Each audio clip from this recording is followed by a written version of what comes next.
Normalizaron el abuso hasta que casi me destruye. No fue un golpe lo que casi me destruye, fue que todos a mi alrededor insistían en que eso era normal. Durante años acepté cosas que me hacían sentir pequeño, confundido y culpable, porque las personas en las que confiaba, mi familia, mi pareja, incluso mis compañeros de trabajo, me repitieron la misma idea de distintas formas. Así funcionan las relaciones, no exageres, seguro lo estás interpretando mal. Esta historia no va solo de abuso. Va de cómo lo normalizaron tanto que, cuando intenté reaccionar, ya no sabía si el problema era yo. Todo empezó de una forma tan cotidiana que me da rabia recordarlo. No hubo gritos ni escenas dramáticas al principio. Solo comentarios sueltos. Bromas incómodas. Silencios estratégicos. Yo tenía 27 años, un trabajo estable en una empresa pequeña y una relación que, desde fuera, parecía tranquila.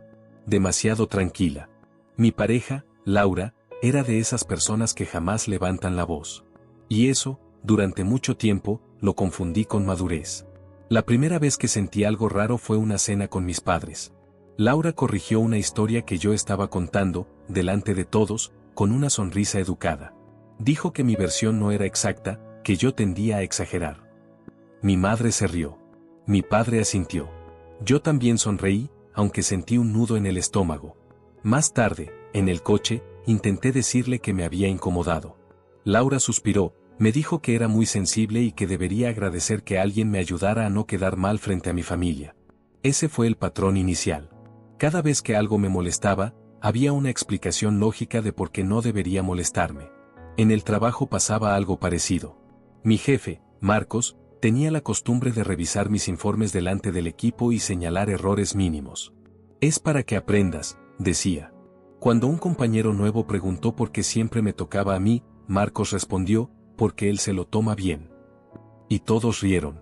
Yo también. Siempre yo también. Con el tiempo, empecé a dudar de mis propias reacciones. Si algo me dolía, pensaba que era porque no era lo suficientemente fuerte. Si me enfadaba, me decía que estaba siendo injusto. Laura reforzaba eso constantemente. Cuando me veía callado, decía que me estaba victimizando. Cuando intentaba marcar un límite, decía que me estaba volviendo agresivo. Nunca gritaba. Nunca insultaba directamente. Solo sembraba la idea de que mis emociones eran un problema. La subtrama familiar tampoco ayudaba. Mi hermana mayor siempre había sido la responsable. Cuando intenté hablar con ella, me dijo que las relaciones requieren sacrificios y que Laura solo estaba siendo honesta. Peor sería que te mintiera, me dijo. Mi madre añadió que ella había aguantado cosas peores de mi padre y que así se construye una pareja duradera. Nadie me preguntó cómo me sentía. Solo me explicaron por qué estaba equivocado al sentirme así. Hubo una noche clave que todavía me cuesta procesar. Llegué tarde a casa después de una jornada especialmente dura. Marcos había insinuado que, si no mejoraba mi actitud, quizás no encajaba en el equipo. Laura estaba sentada en el sofá, mirando el móvil. Le conté lo del trabajo, buscando apoyo. Sin levantar la vista, me dijo que tal vez Marcos tenía razón, que últimamente estaba muy negativo y que eso cansa a cualquiera. Sentí un vacío físico en el pecho. Como si alguien hubiera apagado algo dentro de mí. Intenté explicarle que me sentía atacado por todos lados. Laura dejó el móvil, me miró fijamente y dijo algo que se me quedó grabado: si todo el mundo tiene problemas contigo, quizá el problema eres tú. No lo dijo con maldad. Lo dijo con calma. Con esa calma que hace que dudes de ti mismo más que cualquier grito. Esa noche no dormí. Me quedé mirando el techo, repasando cada conversación, cada gesto, intentando encontrar pruebas de que no estaba loco. Y aún así, una parte de mí pensaba que estaba exagerando. Porque nadie me había golpeado. Nadie me había insultado de forma clara. Nadie me había prohibido nada explícitamente. Solo me habían ido encogiendo por dentro. A la mañana siguiente, recibí un mensaje de mi padre preguntando si todo iba bien, porque Laura le había comentado que yo estaba pasando por una etapa difícil. No que estuviéramos discutiendo. No que yo me sintiera mal. Una etapa difícil. Como si fuera algo mío, interno, aislado. Contesté que sí, que todo estaba bien. Porque eso ya era automático. Lo que no sabía entonces es que esa normalización, esa red de personas justificando el mismo patrón, estaba a punto de escalar a algo que ya no podría ignorar. Y cuando ocurrió, me di cuenta de que no solo estaba atrapado en una relación complicada, sino en una narrativa que otros habían construido sobre quién era yo. Y romper esa narrativa iba a tener un precio mucho más alto del que imaginaba. El punto de quiebre no llegó con una discusión. Llegó con una sensación, la de estar vigilado incluso cuando estaba solo. Empecé a notar que mis recuerdos ya no me pertenecían del todo. Contaba algo que había pasado y Laura me corregía con tanta seguridad que yo terminaba dudando. No era solo eso, no fue así, era te lo estás inventando, estás mezclando cosas, eso nunca pasó. Al principio discutía. Después, simplemente me callaba. Era más fácil asumir que mi memoria fallaba a enfrentar esa mirada tranquila que me hacía sentir infantil. En el trabajo, la presión aumentó. Marcos empezó a llamarme a su despacho con más frecuencia. Siempre con la puerta abierta. Siempre con el mismo tono paternal. Me preguntaba si todo estaba bien en casa, si necesitaba ayuda, si estaba emocionalmente preparado para el rol que tenía. Una vez mencionó, casi de pasada, que Laura le había escrito por LinkedIn para preguntarle cómo me veía últimamente. Dijo que lo hacía por preocupación. Recuerdo haberme quedado helado. Le pregunté a Laura esa noche. No lo negó. Dijo que solo quería ayudar, que yo no era consciente de cómo me estaba afectando el estrés y que alguien tenía que intervenir antes de que me hundiera. Cuando le dije que eso cruzaba un límite, frunció el ceño y me preguntó por qué me molestaba tanto si no tenía nada que ocultar. Esa frase me persiguió días enteros. Empecé a aislarme sin darme cuenta. Dejé de quedar con amigos porque siempre volvía a casa con la sensación de haber dicho algo mal. Laura analizaba cada conversación, quién había hablado más, qué tono había usado yo, si había quedado como el pobrecito. Me decía que mis amigos me trataban con condescendencia, que se notaba que no me respetaban. Y, poco a poco, empecé a ver lo mismo que ella veía. O eso creía. La primera subtrama que parecía no tener importancia fue un antiguo amigo, Sergio. Habíamos trabajado juntos años atrás y, de vez en cuando, me escribía para tomar una cerveza. Laura decía que era una mala influencia, que siempre había sido competitivo conmigo. Cuando Sergio insistió varias veces, acepté quedar sin decirle nada a Laura. Fue una conversación normal. Demasiado normal. Hablamos de trabajo, de la vida, de cansancio. En un momento, Sergio me miró serio y me preguntó si estaba bien de verdad. Me quedé en blanco. No supe qué contestar. Esa noche, Laura ya sabía que había quedado con él. No me preguntes cómo. Me dijo que se sentía traicionada, que después de todo lo que hacía por mí yo le mentía. Lloró. Dijo que solo intentaba protegerme de personas que se aprovechaban de mi debilidad emocional. Yo terminé pidiéndole perdón. Ahí empecé a darme cuenta de algo inquietante, siempre terminaba pidiendo perdón, incluso cuando no sabía exactamente por qué. Mi familia reforzaba todo sin querer. Mi madre me llamaba para preguntarme si estaba siguiendo terapia, porque Laura le había comentado que yo lo necesitaba. Mi hermana me envió el contacto de un psicólogo especializado en hombres con problemas de gestión emocional. Cuando intenté defenderme, me dijeron que estaba a la defensiva, que eso demostraba que no aceptaba ayuda. Acepté ir a terapia. Y ese fue uno de los momentos más confusos de todo este proceso. Porque el terapeuta no vio nada raro al principio. Yo hablaba con cuidado, minimizando. Laura, cuando vino a una sesión conjunta, habló con una claridad impecable. Preocupada. Razonable. El terapeuta me preguntó si era posible que yo proyectara inseguridades pasadas en la relación. Salí de ahí sintiéndome defectuoso. El desgaste empezó a notarse físicamente. Dormía mal. Perdí peso. En el trabajo cometía errores que antes no cometía. Marcos lo documentaba todo. No es personal, decía, es por tu bien. Una tarde me llamó Recursos Humanos. Querían saber si estaba pasando por algo serio, porque había comentarios sobre mi estabilidad emocional. Ahí sentí miedo de verdad. No tristeza. Miedo.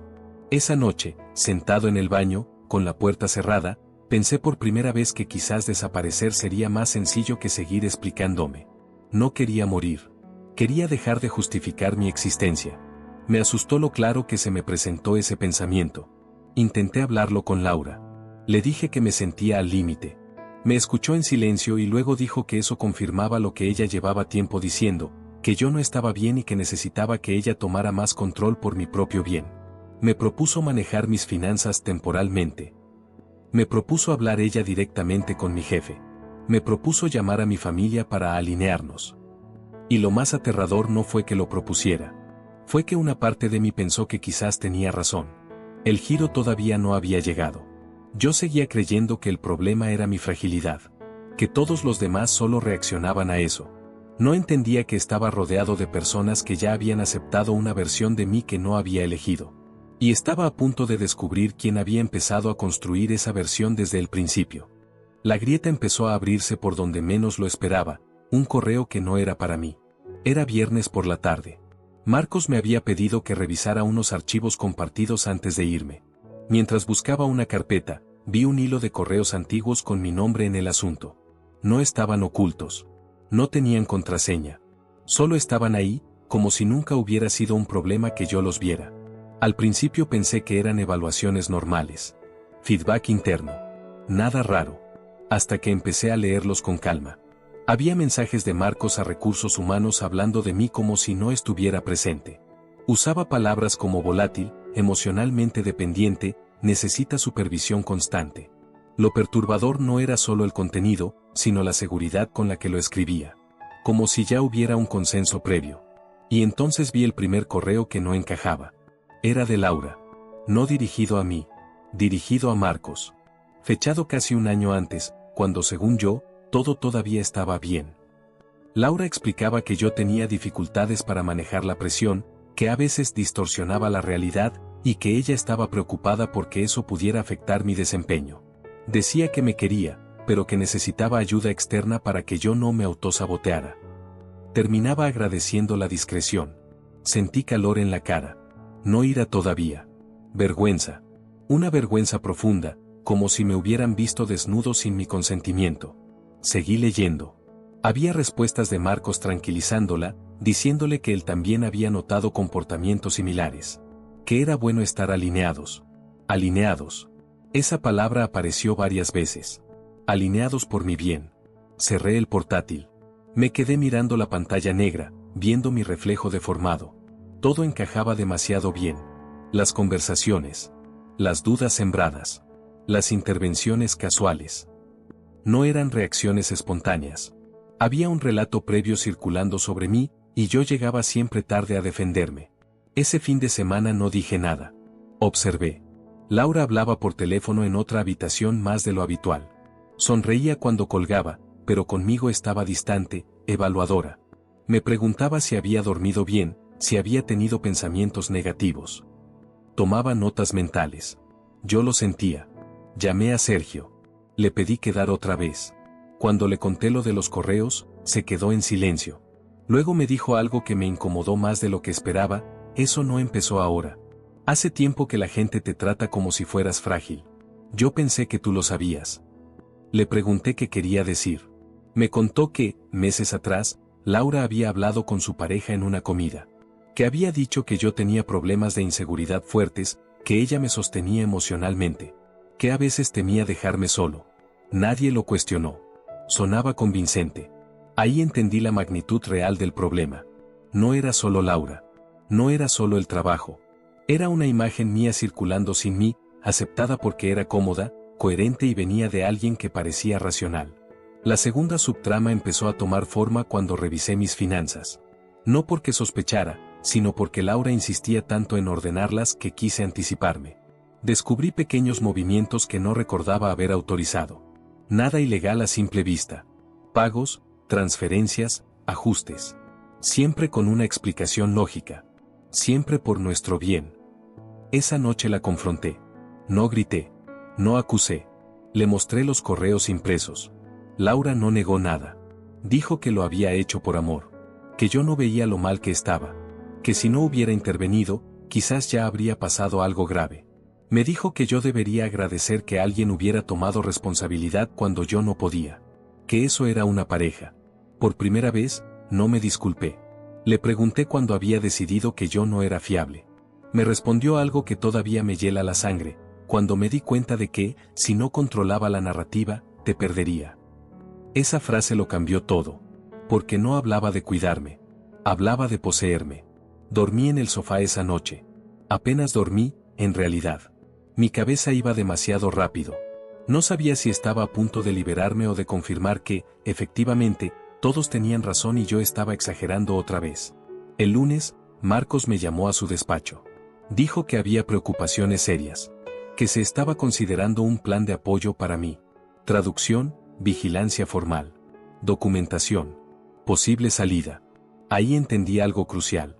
Si no actuaba rápido, la versión de mí que habían creado iba a convertirse en un hecho irreversible.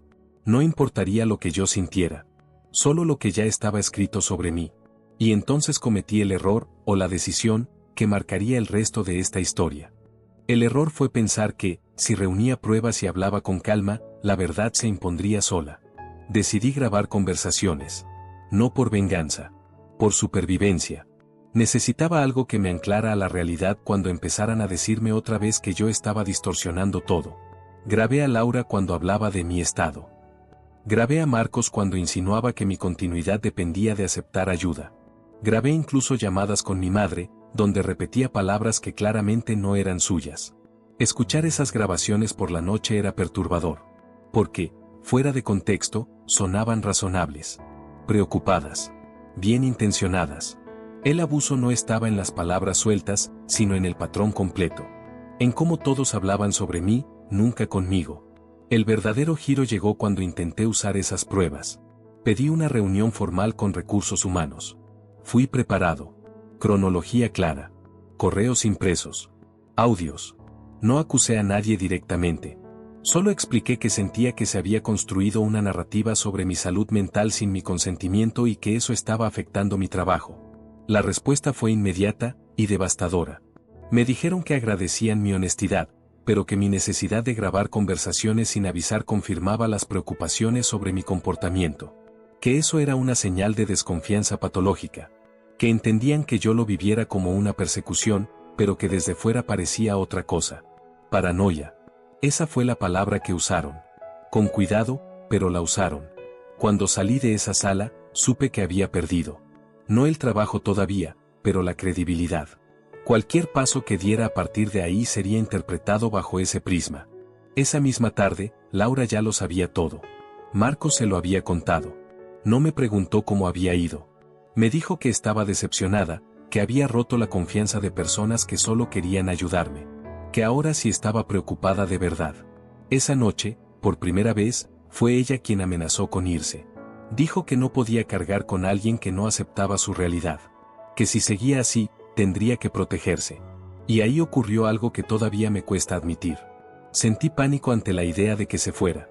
No porque la amara como antes, sino porque ella era el eje de toda la versión que el mundo tenía de mí. Si Laura decía que yo estaba mal, todos asentían. Si Laura se iba diciendo que yo era inestable, eso sería lo único que quedaría. A la mañana siguiente recibí una llamada de mi hermana. No era casual. Laura había hablado con ella. Me dijo que la familia estaba considerando intervenir. Que me querían, pero que estaban asustados. Que quizás lo mejor era que me tomara una baja, que me dejara cuidar. Ese fue el momento más bajo. Me vi a mí mismo aceptando. Dejando el trabajo. Mudándome temporalmente. Cediendo el control. Pensé que quizá así pararía el ruido. Quizá así dejarían de mirarme como una bomba a punto de explotar. Lo que me salvó fue algo mínimo, casi ridículo. Un mensaje de Sergio. Estoy contigo. No suena a ti lo que dicen de ti. Nada más. No pruebas. No argumentos. Solo alguien afirmando mi identidad sin condiciones. Esa noche tomé una decisión silenciosa. No iba a convencerlos. Iba a salir. Busqué un abogado laboral. No conté toda la historia. Solo los hechos documentables. Me dijo algo clave. No parecía un caso de despido injusto todavía, pero sí de construcción previa de causa. Me recomendó irme antes de que cerraran la trampa. Renuncié una semana después. Marcos fingió sorpresa. Dijo que lo sentía. Que esperaba que encontrara la ayuda que necesitaba. Laura reaccionó peor de lo que esperaba. Me acusó de abandonarla, de dejarla como la mala cuando todo lo que había hecho era sostenerme. Lloró. Gritó. Por primera vez, perdió la calma. Y ahí vi algo distinto. No preocupación. Rabia por perder control. Me fui de casa 2 días después con una maleta y una certeza frágil. Si me quedaba, iba a desaparecer como persona. No sabía que irme no iba a detener nada. Solo iba a acelerar el final. Irme no me devolvió la paz. Me dejó en silencio. Y el silencio, Cuando vienes de años de ruido emocional, es peligroso. Me quedé unos días en el sofá de Sergio. Él no hacía muchas preguntas. Me ofrecía café, dejaba la tele encendida como fondo y salía a trabajar sin invadir mi espacio. Ese respeto básico me descolocaba más que cualquier discusión. Porque no tenía que justificarme. Y eso me obligaba a enfrentar algo que había evitado, pensar. Los primeros días, el relato que Laura había construido siguió persiguiéndome. Mensajes de mi madre preguntando si estaba más tranquilo. Llamadas de mi hermana sugiriendo que aceptara ayuda profesional de verdad. Incluso un correo de recursos humanos deseándome suerte y recordándome que la empresa siempre estaría abierta si me estabilizaba. Yo ya no estaba allí, pero la versión de mí seguía viva. La segunda subtrama terminó de encajar cuando el banco me llamó. Había movimientos recientes desde una cuenta conjunta que yo ya no usaba. Transferencias más grandes. Cuando pedí detalles, el empleado me preguntó si estaba seguro de no haberlas autorizado. Usó ese tono condescendiente que ya reconocía demasiado bien. Fui a revisar todo con calma. Descubrí que Laura había adelantado pagos, cerrado una inversión pequeña y movido dinero a una cuenta solo a su nombre. Legalmente, podía hacerlo. Éticamente, era otra historia. Cuando la llamé, me dijo que lo había hecho por seguridad, porque yo estaba inestable y alguien tenía que pensar con claridad. Le dije que parara. Me respondió que no estaba en posición de dar órdenes. Ahí entendí algo crucial: para ella, yo ya no era un igual. Era un proyecto que se le estaba yendo de las manos. Intenté reconstruir puentes familiares. Pedí hablar con mis padres sin Laura. Les expliqué, por primera vez sin suavizar nada, cómo me había sentido todos esos años. Mi madre lloró. Mi padre guardó silencio. Cuando terminé, mi madre dijo algo que me rompió por dentro: cariño, es que Laura siempre nos habló con tanta coherencia. No dijo que yo mintiera. Dijo que ella sonaba mejor. Días después, ocurrió algo inesperado. Un antiguo compañero de trabajo me escribió. No éramos amigos cercanos. Me dijo que había oído cosas raras después de mi salida. Que Marcos había empezado a hablar de mí como un ejemplo de lo que pasa cuando no se gestiona la salud mental a tiempo. Que mi nombre se usaba como advertencia. Ese mensaje activó algo en mí. No rabia. Claridad. Empecé a hablar. No en redes. No públicamente. En privado. Con personas concretas. Les conté mi versión sin dramatizar, solo hechos. Algunos se mostraron incómodos. Otros se alejaron. Pero hubo 3 personas que reaccionaron igual: silencio largo, y luego preguntas. Una de ellas fue la pareja de Sergio. Me pidió ver los correos. Me pidió fechas. Me pidió contexto. Al final me dijo: esto no es cuidado. Es control bien presentado. Esa frase se quedó flotando. Porque no venía de alguien implicado emocionalmente. Venía de alguien que no necesitaba elegirme. El primer golpe real para Laura no fue legal ni económico. Fue social. Un día me llamó furiosa. Me acusó de estar difamándola. De arruinar su imagen. Me dijo que la gente la estaba mirando raro, que le hacían preguntas incómodas. Le dije que yo solo había contado lo que había vivido. Me respondió que mi percepción no era objetiva. Entonces le dije algo que llevaba semanas guardando, que ya no iba a discutir sobre percepciones. Colgó sin despedirse. Poco después, recibí un correo que no esperaba. Recursos Humanos quería hablar conmigo otra vez. No para ofrecerme volver. Para pedirme que firmara un documento de confidencialidad retroactivo. Decían que era un trámite estándar. Ahí supe que algo se estaba moviendo. Y no a su favor. Pero todavía faltaba el segundo giro. El que cambiaría por completo como yo mismo entendía todo lo que había pasado. Y estaba a punto de llegar desde el lugar más incómodo posible, una confesión que nadie me debía, pero que lo explicaría todo. La confesión no vino de Laura. Vino de alguien a quien nunca habría señalado como parte del problema. Mi madre. Me pidió que fuera a verla sola. Sin Laura. Sin mi padre. Su voz por teléfono sonaba distinta. No preocupada. Cansada. Cuando llegué, tenía una carpeta sobre la mesa. Papeles viejos. Cartas. Incluso informes médicos. No me ofreció café. Me dijo que necesitaba decirme algo antes de que lo escuchara por otra parte.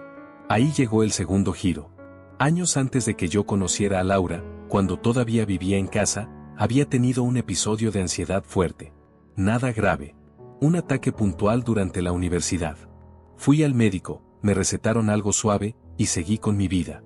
Yo lo recordaba como un mal momento superado. Mi madre no. Me confesó que, desde entonces, siempre había tenido miedo de que yo no fuera fuerte.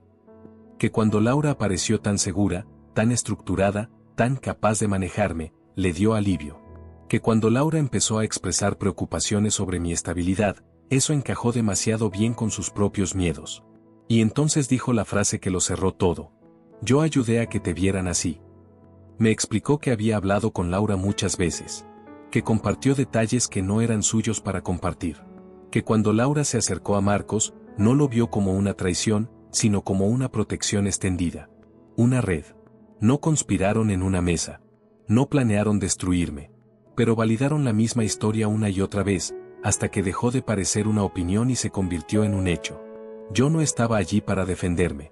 Porque nadie pensó que fuera necesario. Salí de esa casa con una mezcla de alivio y vacío. Alivio por no estar loco. Vacío porque el daño no vino de villanos claros, sino de personas convencidas de que hacían lo correcto. 2 días después, todo explotó. Una auditoría interna en la empresa, por algo completamente ajeno a mí, destapó correos, conversaciones cruzadas, falta de límites claros entre vida personal y laboral. Mi nombre apareció en los documentos como ejemplo secundario. No como problema.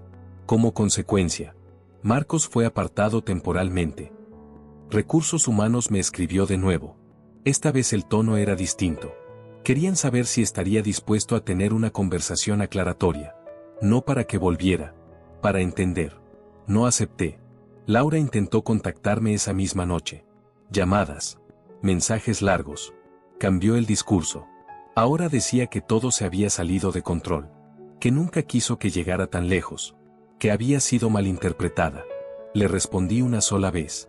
Le dije que entendía que ella se viera como la protagonista de su propia buena intención. Pero que yo ya no iba a hacer el daño colateral de nadie. Bloqueé su número. El mundo no aplaudió. No hubo justicia perfecta. Nadie se disculpó públicamente. Mi familia quedó fracturada de una forma silenciosa. Mi carrera, interrumpida. Pero algo había cambiado de forma irreversible. Por primera vez en años, la narrativa sobre mí no estaba en manos de otros. Y aunque el precio fue alto, todavía faltaba enfrentar la parte más incómoda de todas, la pregunta que me perseguiría después de que el polvo se asentara. No si ellos me dañaron, sino por qué tardé tanto en dejar de creerles. La pregunta no me dejó en paz cuando todo se calmó. Me siguió en las semanas posteriores, cuando ya nadie me llamaba para ver cómo estaba, cuando los mensajes se espaciaron y la vida empezó a reorganizarse sin drama visible. Porque lo más inquietante no fue lo que me hicieron, sino lo fácil que fue convencerme de que lo merecía. Volví a vivir solo. Un departamento pequeño, prestado por un amigo de Sergio. Muebles básicos. Silencio real. Sin testigos. Al principio me despertaba con sobresaltos, revisando el móvil, esperando algún mensaje que me explicara quién se suponía que yo era ese día. Tardé en darme cuenta de que ya no tenía que adaptarme a ninguna versión externa. Conseguí trabajo meses después. Nada espectacular. Un puesto donde nadie sabía nada de mi pasado. Nadie me miraba con cuidado excesivo. Nadie hablaba por mí. Y fue ahí donde ocurrió algo incómodo. Funcioné bien. Sin supervisión especial. Sin apoyo. Simplemente, bien. Eso debería haber sido un alivio absoluto. No lo fue. Porque cada vez que cometía un error mínimo, una parte de mí esperaba la confirmación de que todos tenían razón. Me adelantaba a justificarme. A rebajarme. A ofrecer explicaciones que nadie había pedido. El daño más profundo no fue perder relaciones o trabajo. Fue haber aprendido a dudar de mi derecho a existir sin permiso. Mi familia nunca volvió a ser la misma. Mi madre y yo hablamos, pero con cuidado. Como si ambos supiéramos que hay temas que, si se tocan, no se reparan. Nunca me pidió perdón directamente. Yo tampoco se lo exigí. No por perdón. Por cansancio. De Laura supe por terceros. Que estaba en otra relación. Que seguía siendo intensa. Que contaba nuestra historia como la de alguien a quien intentó ayudar y no se dejó. No la contradije. Aprendí que no todas las narrativas se corrigen. Algunas solo se abandonan. A veces me preguntan por qué no luché más. ¿Por qué no denuncié? ¿Por qué no grité antes? La verdad es que el abuso que se normaliza no se siente como violencia mientras estás dentro. Se siente como una serie de pequeños ajustes que haces para no perder a todos a la vez. Lo más perturbador es esto: si Laura, mi jefe o mi familia me hubieran tratado peor, quizás habría reaccionado antes. Pero fueron cuidadosos, coherentes, convincente. Y eso hizo que el daño fuera invisible incluso para mí. Hoy, cuando alguien invalida una emoción mía con demasiada calma, mi cuerpo lo reconoce antes que mi cabeza. Ya no discuto. Ya no explico. Me alejo. No porque sea fuerte, sino porque aprendí tarde lo que cuesta quedarse. No escribo esto buscando compasión. Lo escribo porque sé que alguien que lea esto va a sentir ese nudo incómodo en el estómago. Ese reconocimiento silencioso. Y quizás se haga la pregunta antes de que sea demasiado tarde. Si todos a tu alrededor dicen que estás mal, pero nadie puede señalar exactamente qué hiciste. Si siempre terminas pidiendo perdón sin saber por qué. Si tu dolor necesita permiso para existir. Tal vez no estés roto. Tal vez solo estás rodeado de personas que se acostumbraron a decidir quién eres. Y eso, aunque no deje marcas visibles, casi me destruye.